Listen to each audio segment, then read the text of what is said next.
Teddy Roosevelt, Woodrow Wilson, and federal progressivism. At the end of the 19th century, the United States was in the midst of an industrial revolution, the likes of which the world had never seen. England had gone through such a revolution, Germany had gone through such a revolution, but not to the degree of success that would happen in the United States. And this industrial revolution would eventually, not yet, but eventually make the United States the most powerful nation in the world at the end of the Second World War. However, the Industrial Revolution was not without its negative repercussions. For America was no longer the purely agricultural republic that Thomas Jefferson had argued we needed to be in order to have freedom and equality for the vast majority of Americans. He didn't think it would work in an industrial society. Instead, mighty corporations had helped create huge, unsanitary cities. And many of these corporations had monopolies on their markets. In response, the federal government had passed the ineffective Sherman Antitrust Act in 1890, ineffective largely because the presidents in the 1890s did not really like the law, so they didn't really enforce it. Now, it is true that the Industrial Revolution enabled the small but growing middle class to do quite well. But the lower class of unskilled labor and immigrants were not doing well at all in the midst of this Industrial Revolution. The urban lower classes lived in crowded and filthy apartments known as tenements in New York City and the bigger cities on the East Coast. And they worked in unsafe factories. There were virtually no laws about safety in these factories. Those kinds of safety laws are 20th century inventions, largely the result of progressivism, or at least the attitude of progressives. And Americans now, especially the middle class, this is one of those times when one class begins to look after another class. This says something about Americans, something about humanity. They looked around and they were not pleased with what America had become. The change had happened so quickly. Remember my argument in the industrialism lecture that many Americans could remember a time when America was very different. And the cities were not teeming with people, and they were not repositories of filth and disease, not to mention coal dust. It wasn't pretty. And so they wanted to do something about this. Finally, the wealth of American business oftentimes now corrupted our politics. The giants of industry could afford to buy the Lilliputian politicians of the age. And they often did. And many of those little politicians, not wealthy in and of themselves, they were susceptible to this large amount of money being floated in front of their faces. As one of them would say, I seen my opportunities and I took them. Corruption. Democracy and equality then seemed to be in decline. And so Americans respond. Americans now, especially the middle class. See, if you're one of these lower class people, you are working 6.5 days a week, 12 hours a day. You don't have much time to get involved. See, you're tired, you're working. It's going to have to be up to somebody else. So middle-class Americans, not happy with the way America was going, start to say, well, what can we do about these conditions? How can we recapture the past? When America seemed to be more egalitarian and more Americans seemed to be at least on the path to progress and prosperity. In other words, before the Industrial Revolution. How can we recapture a time when it seemed like most Americans had the opportunity to succeed? And so we might say that they wanted to recreate the equality of opportunity. Note that key phrase, equality of opportunity, not outcome. That Americans of the era of Andrew Jackson and Abraham Lincoln before the Industrial Revolution had possessed. Ironically, thinking about the modern American here, ironically, it's the progressives of this era who want to what? Make America great again. Yeah. If you don't understand why that's ironic, you need to look into modern politics a little bit more. Hopefully before you vote. See, the desire to make America great again is not a recent invention. All it presupposes is that there was a time when we were better. And we want to re-achieve that. And every generation defines better differently.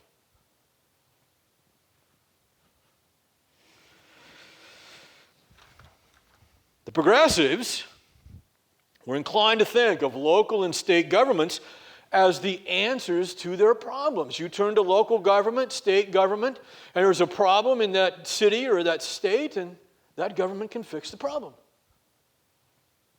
But they are thinking in terms of government as opposed to, well, it's just the way it is.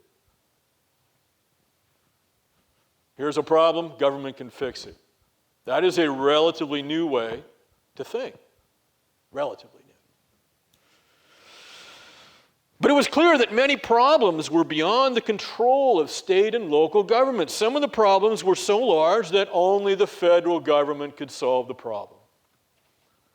You've got railroads that go across the states and they're charging monopolistic prices. One state can't solve that problem, folks. Only the federal government can. However, the federal government had often, usually, but not always, followed a states' rights philosophy. The federal government had often said, hey, it's a state problem, let the states solve it. That's a states' rights philosophy. In other words, the theory of the federal government is that it's relatively weak and we should keep it that way. And so oftentimes then, the federal government, following that philosophy, resisted getting involved in anything that might be left to the states. But we are in the midst of change in the late 19th and early 20th century. And again, just so we understand the cause and effect here, it's the negative aspects of the Industrial Revolution that compelled Americans to look to their federal government to solve problems. Had there been no Industrial Revolution, there would have been no progressivism, most likely. And so then we come to a new philosophy of government. You may remember that Alexander Hamilton believed in a strong federal government which would aid business people through its tariff and banking legislation. Alexander Hamilton, way back at the beginning of our government. A strong federal government that would aid business through tariff and banking legislation. Thomas Jefferson, same time, we already know, believed in a weak federal government because Jefferson believed that a powerful federal government would be used by the wealthy, the banking interests, commercial interests, to take away equality and freedom for the average American. So Jefferson was more afraid of his own potentially powerful federal government than anything else. Whereas Hamilton was more afraid of foreign powers, and so he wants to create a strong federal government, a strong commercial industrial society to defend itself in a dangerous world. This is America. There's not a right or wrong here. The question is, which do you fear most? If you agree with Jefferson, the thing to fear most is your own federal government, then by all means keep it weak. If you agree with Hamilton that the thing to fear was not your own government but foreign powers, then by all means make that government more powerful. That's the question. Now the progressives are saying the thing we really have most to fear is not foreign governments or our own federal government, it's the rise of monopoly and the Industrial Revolution in our midst. If you agree, or if you disagree. But neither one is un-American. And so what happens then is a man by the name of Herbert Croly crystallized the thought of many in a book. A book called The Promise of American Life. In this book, Croly took Jefferson's concern for the average American and for freedom and equality. That is Thomas Jefferson. But he also took Hamilton's idea of a strong and powerful federal government. And he combined them. You see, whereas Hamilton wanted to use that powerful federal government to aid the wealthy, Croly now wants to use it to aid the common American. Neither Jefferson or Hamilton would have been really happy with Croly, right? But he's taking these two giants of American philosophy and he's putting them together and saying, hey, let's have a more powerful federal government, but let's use it in the interest of the average American to make America, again, more free and more equal, as opposed to the interests of business. Pretty simple, right? This defines the use of the federal government for the 20th century. And large parts of it's to this moment. Okay? Herbert Croly. By the way, I did mean to tell you that there are several authors on this test. Croly, obviously, being one of them. It's huge. So you have a new philosophy of government. It is a progressive philosophy of government. Use the federal government to solve problems. Theodore Roosevelt and American progressivism.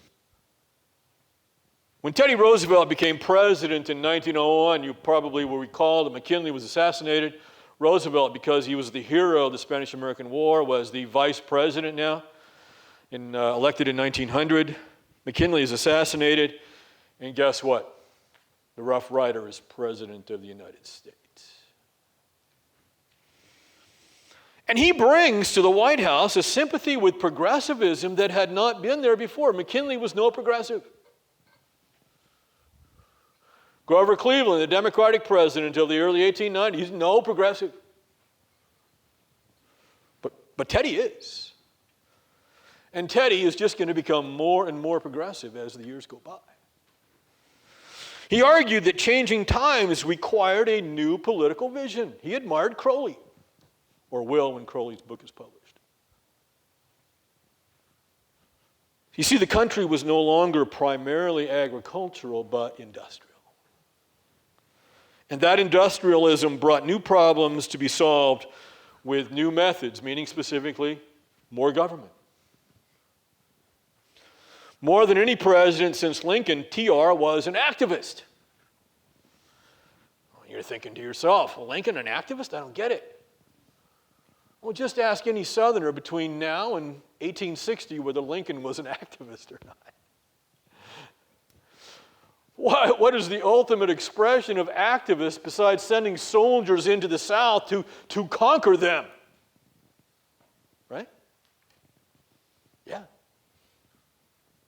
That's activism. Look at the powerful use of the federal government. Union soldiers. So, TR is an activist president. The most activist since Abraham Lincoln. In other words, more willing to use the federal government in new and powerful ways than since the time of Lincoln. He avoided, though, socialism on the one side, but he also was opposed to laissez-faire individualism on the other side. Laissez-faire, free enterprise. Let the market dictate. No laws, no encumbrances to the market. See. In other words, he was a moderate searching for a middle way. The progressives of this time are the moderates searching for a middle way. In 1902, TR used the Sherman Act the way it was intended. The Sherman Antitrust Act of 1890 that had not been enforced.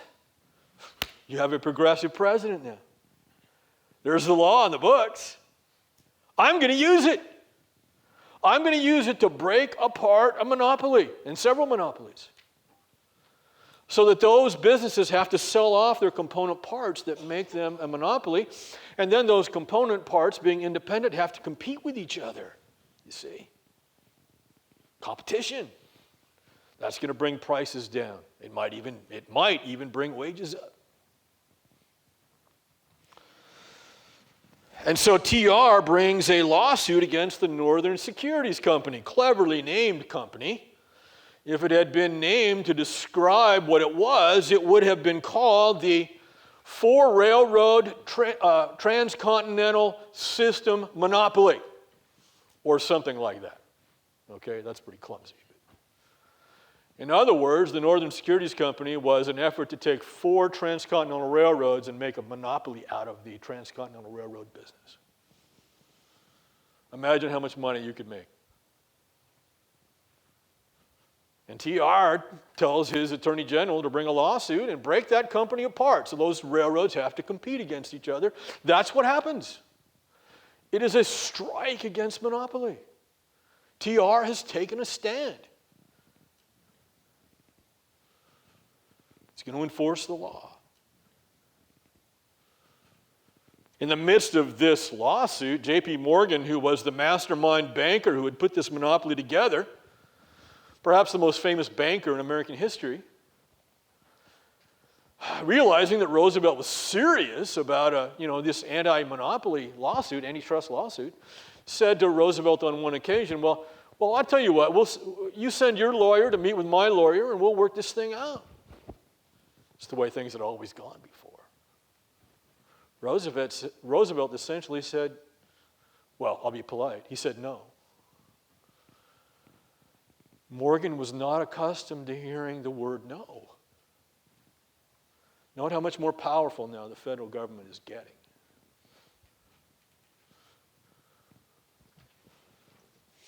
And assuming, and I think it's a fairly safe assumption, that the breaking apart of this railroad monopoly is going to help the average American with railroad rates and such. It's standing for the little guy. So this was something new in American history. America's greatest banker had been controlled by the government. He did not control the government. Though Roosevelt did not bring such suits against all potential monopolies, he had begun the process of dealing with monopoly. And TR and conservation. One of the most enduring legacies of Teddy Roosevelt's 7 years as President of the United States was his record on conservation. Teddy Roosevelt is rightly called the conservation president. And note this, by executive order, he just used his authority as President of the United States. That's what an executive order, no Congress, nothing. He created 50 federal wildlife refuges across the country, 5 new national parks, and he initiated the National Monument System, which protected Grand Canyon and other national treasures from development. But, and here's the key to Teddy Roosevelt, Roosevelt's environmentalism was balanced. Again, it's a middle way. He did not desire the end of mining in America. He did not desire the end of the timber industry in America. But just more rational and careful use of our mining resources and our timber resources. Use them, but don't destroy national treasures like the Grand Canyon. Use them, but don't take down all the forests. Right? Well, again, the middle way.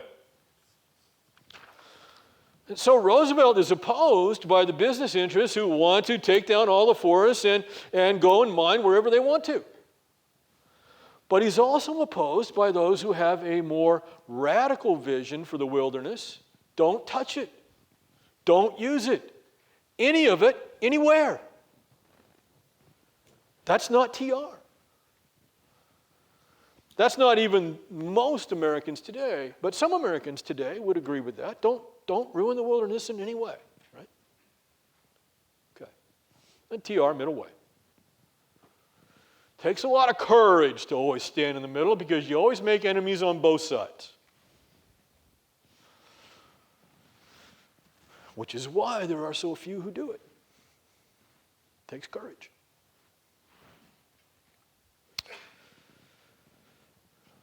Woodrow Wilson. In the presidential election of 1912, the two most important candidates were the Democratic candidate Woodrow Wilson and now TR, Teddy Roosevelt, who is running as a third-party candidate, Progressive Party. The Republican candidate is the incumbent president, William Howard Taft. But we're not going to talk much about Taft. It's Wilson, the Democrat, and TR, the Progressive candidate, that matter most here.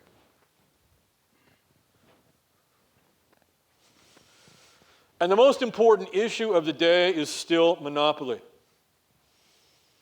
It was the most important issue in 1890. It's the most important issue in the 1900s. Now in 1912, it's still huge. It's still huge today, folks. There are concerns today over the monopolistic practices of a small company, perhaps you've heard of it, called Google, Facebook, Amazon. See? Are these monopolies? What do we do about them? Issue hasn't gone away. Names have changed. So it's helpful to understand what Americans have done about monopoly in the past. Well, it's the election of 1912, one of the most important elections of American history. Theodore Roosevelt, the progressive candidate now, was an apostle of a strong federal government. His political philosophy has developed over these years. And now Roosevelt has decided that it's okay for monopolies to exist. In other words, in 1912, he would not have broken apart the railroad monopoly, okay? The Northern Securities Company. He would not do it in 1912. That was 10 years ago. He's changed his mind. Now what Roosevelt thinks that needs to be done to monopolies is to let them exist, but regulate them so that they have to pay certain wages. They can only charge certain prices, you see? Fair prices, fair wages. There would be a government commission then to watch monopolies. But look, there's the key phrase. You're going to increase the power of the government to watch American business, but you're going to let the monopoly exist. And the reason Roosevelt wants to do this is because he thinks it's efficient, plus he's also worried about the rise of giant corporations overseas in Germany, England. And what if all of our businesses are relatively small because of our anti-monopoly laws, and they are all large? See? How do we compete in that world? What do you fear? You fear your own government? You fear your own business people? Or do you fear foreign competition? The rise of foreign powers. The world is a complicated place. Key point here, Roosevelt has changed his mind. He's become somebody who believes in regulation as opposed to breaking these monopolies apart. Woodrow Wilson is the Democratic candidate, and Woodrow Wilson now is also a progressive, but he's a little bit more old-fashioned than Roosevelt. He still believes in the anti-monopoly approach. Break them apart.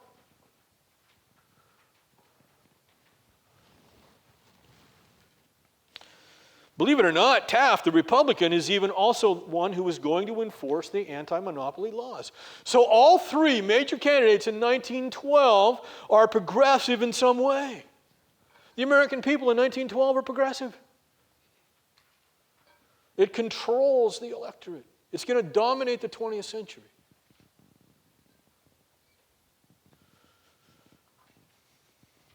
Wilson won the election. Taft and Roosevelt split that Republican vote. Wilson wins. But the election of 1912 defined the direction of American politics in the 20th century. The American people now believed in an increased use of the federal government to regain economic opportunity for more Americans. In other words, to regain freedom and equality for more Americans. So what did Wilson do as President of the United States? Roosevelt's presidency is hugely important, as I've already explained. Wilson even more so. These are two of the giants in American history. Wilson takes office in March of 1913, and his inaugural address sets the tone for his 2 terms as President of the United States. He told the American people, this is not a day of triumph. Men's hearts wait upon us. Men's lives hang in the balance. Men's hopes call upon us to say what we will do. You see, Wilson was president of a country where death on the job was normal. Men's lives hang in the balance? Yes, they do. In the coal mines, in the timber camps, on the railroads, in the factories, men died every day. One example. My home state, Washington, from 1917 to 1927,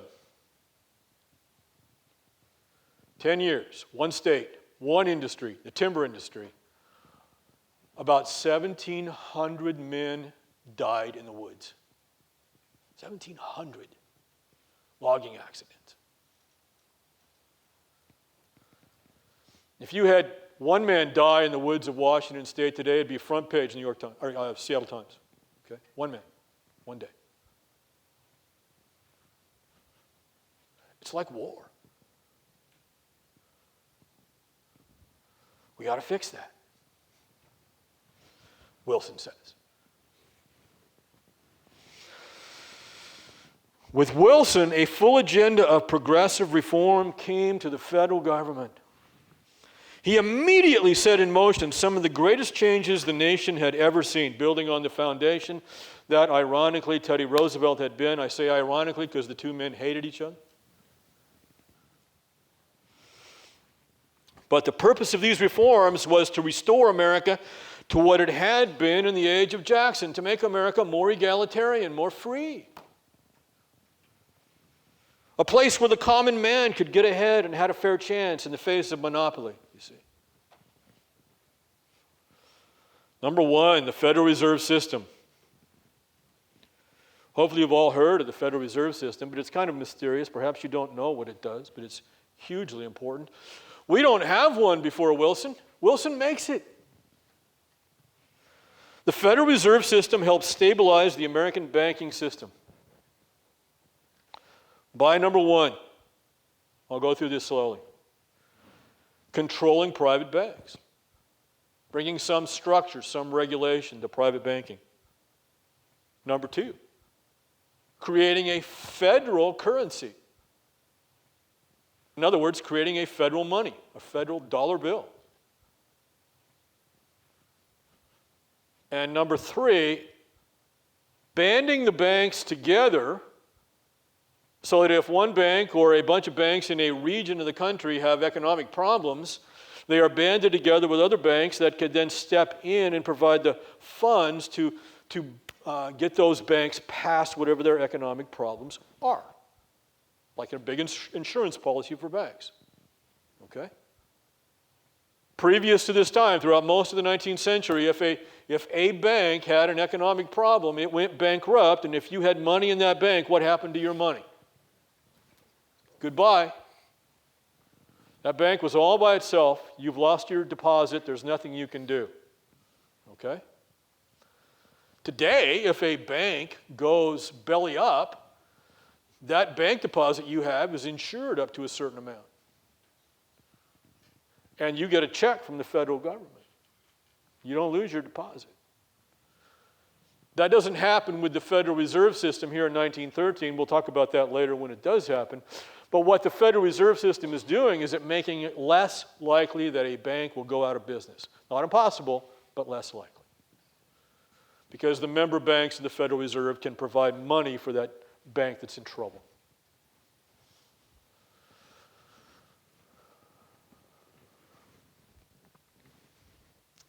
So again, the Federal Reserve System controls the private banks. You can do this, you can't do that. Number two, creates a federal currency that is, the dollar bill. Number three, bands banks together so that a local crisis doesn't take a bank out. This is the use of the federal government to make your deposit, you see, as an average American, safer. Number two, he deals with monopolies.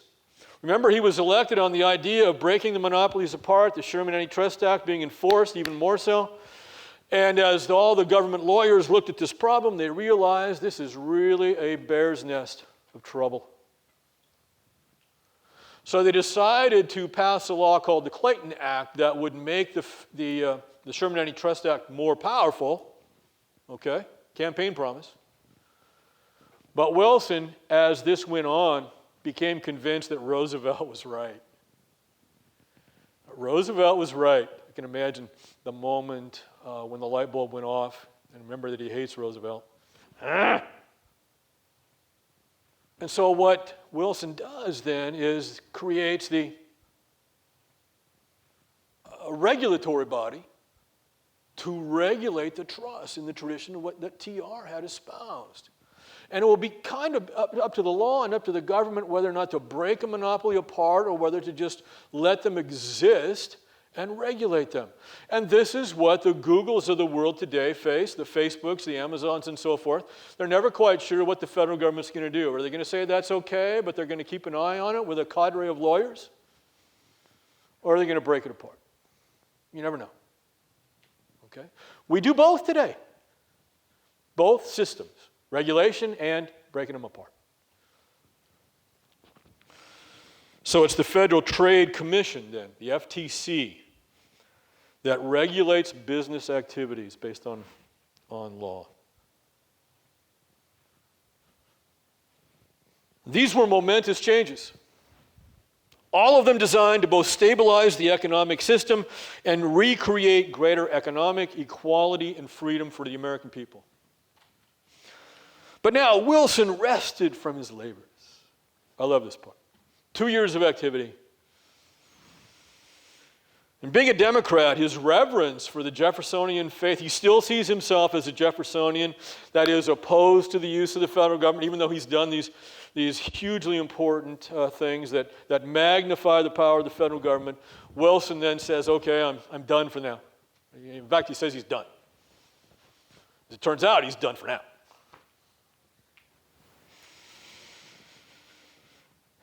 But he's embraced Crowley's theories. He's embraced Roosevelt's theories, you see. And now he needs to be reelected in 1916. And this time he's not so lucky. There are not two essentially Republican candidates. There's only one.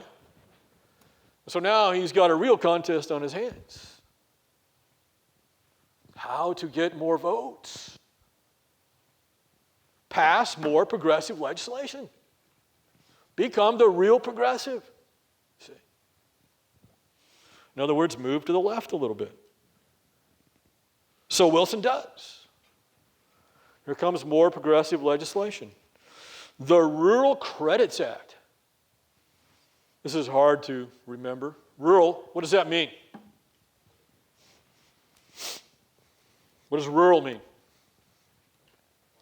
Yeah, it's on the air, it's on the country.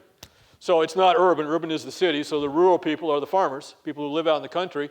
Rural credits means loans. So farmer loans. It's a time of difficulty in America for farmers. They're not making as much as they really ought to make for their hard work. And so our Rural Farm Loan Act of 1916 is going to give them low-interest loans to help them through these difficult economic times.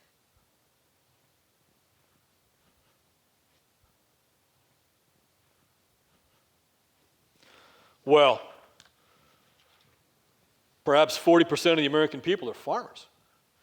That's a lot of votes, folks. That's a lot of votes. Now, not every one of them is going to vote for Wilson, but a lot of them. And then number two, and this is even more important, the Adamson Act is passed. 1916, the Adamson Act. And the Adamson Act mandates the 8-hour day for railroad workers. Instead of the 10-hour day, you now only have to work 8 hours if you're a railroad worker. But look, this is the transportation system. There are virtually no highways. There's no air industry. Everything moves by rails. There are hundreds of thousands of Americans working on railroads. And so you give that many Americans the 8-hour day, what does the rest of the country want? The next time the labor contract is up, guess what? We want the 8-hour day. Yeah. How many of you want to work the 8-hour day? Yeah, you do. Okay, well, most of you are more worried about not having enough hours, right? Yeah. But the whole economy is based on the 8-hour day and the 5-day work week, isn't it? You don't have that, you're probably falling behind. See? Ever wondered why we just arbitrarily chose the 8-hour day? Here it is, the Adamson Act, 1916. We're still working on it 100 years later, right? Now, we are on the precipice, just so you know about the future that's coming, we're on the precipice probably of saying that the 8-hour day is no longer really functional. We have to move beyond that. We're even thinking about, some of our politicians, about some kind of guaranteed national income. It doesn't matter what you do, you get a certain amount of money in the check every month. I know, I'm just saying we're thinking about these things. You guys, Andrew Yang, Democratic candidate? Yeah. Not one of the major ones, but that's his big deal. $1,000 a month for every American. Yeah. Well, Andrew Yang and others like him are looking ahead to seeing that, we're going to have, who's going to be working in our factories? Robots, right? It's not happening tomorrow, but it is already happening today. To some degree. Yeah. All right. Well, 8-hour day. I have digressed from the 8-hour day. The one thing about life, the one constant in life, is what? Change. Yeah, change. You bet. We might also add death and taxes. I think it was Ben Franklin that said that. I have gained new appreciation over the last few months for Franklin, a verifiable genius. So, the 8-hour day, Adamson Act, 1916. Election of 1916. So Wilson's accomplishments as president made him popular in 1916 as he sought to be reelected. But Americans were even more impressed with his guiding the country through the troubled waters of a world at war. The Great War, otherwise known as World War I, began in August of 1914, very early in his first term. And the United States stayed out of it. And Wilson now will campaign in 1916 on his progressive reforms, but also on the slogan, "He kept us out of war." Not easy to do in 1916. You need to become familiar with that terminology, the Great War. They didn't call it World War I. Why not? Well, they weren't clairvoyant, were they? Yeah. But as far as they were concerned, it was the biggest war ever in history, so the Great War. Just because of its size. Not because it was all that fun.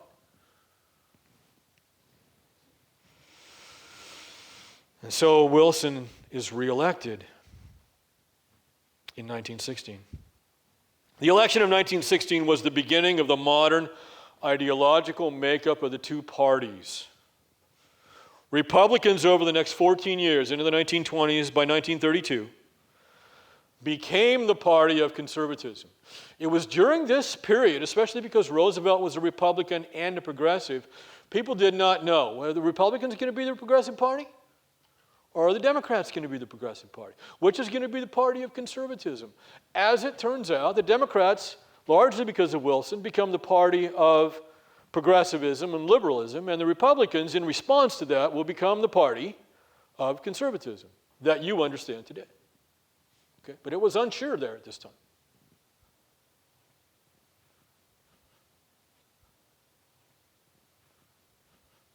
Summary. So progressives had a new vision of how the government should relate to people and industry. They believed in a more active government that would attempt to make American life more egalitarian, more like it had been in the mid-19th century, before the Industrial Revolution. Teddy Roosevelt shared this vision and advanced it at the federal level in important ways. The Northern Securities lawsuit was a significant step toward dealing with monopolies, but just a step. And his conservationism was also a new departure. Woodrow Wilson's legislative accomplishments, such as the Federal Reserve Act, the Federal Trade Commission, the Clayton Act, definitely were also steps toward making America more egalitarian, for providing Americans more economic freedom and equality. So in the first 2 decades of the 20th century, the American people expanded the role of government at every level: city, state, and federal. And they did this to make America more equal and more free.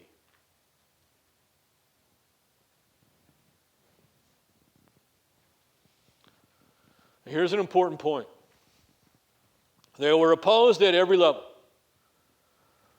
by Americans who were more concerned about their economic freedom than they were about equality. Because every time one passes a law, no matter what level it is, it's designed to coerce, constrain, force, control someone's behavior. Okay?